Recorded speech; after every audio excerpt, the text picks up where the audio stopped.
5 milliards d'euros, c'est ce qu'a perdu une célèbre banque française, la Société Générale, en quelques jours, à cause d'un seul trader qu'on connaît, Jérôme Kerviel. À l'époque, Jérôme Kerviel a 31 ans.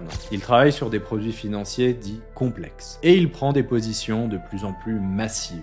Au début, tout se passe bien, il gagne. La hiérarchie ferme alors les yeux. Des millions d'euros de profit, difficiles à refuser, surtout pour une grosse banque. Mais quand les marchés se retournent, malheureusement les pertes explosent. Et là, la banque en question découvre qu'il a dissimulé ses opérations dans le système, en créant de fausses couvertures et en bidouillant des lignes. Un génie de l'Excel, version délinquance en col blanc. Résultat de tout ça, bien c'était le coupable idéal. Un bouc émissaire facile. Un trader isolé qui devient le fusible d'un système qui l'a laissé faire. Pourtant, beaucoup se demandent encore si personne au-dessus de lui n'avait senti venir le truc. Ou s'ils ont juste préféré ne pas regarder au détriment des profits. Kerviel a été condamné à 5 ans de prison. Mais l'affaire a soulevé une véritable question publique. Est-ce que c'était une véritable fraude individuelle ou au contraire une culture du risque toxique dans certaines banques? Le 24 janvier 2008, je suis accusé d'avoir fait perdre 5 milliards d'euros à la Société Générale.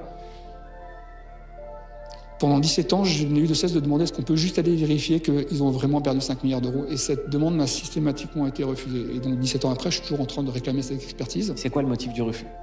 J'en sais rien. Je sens, moi, effectivement, c'est mon avis, qu'il y a une volonté de surtout pas soulever ce couvercle, de peur de voir ce qu'on pourrait y trouver.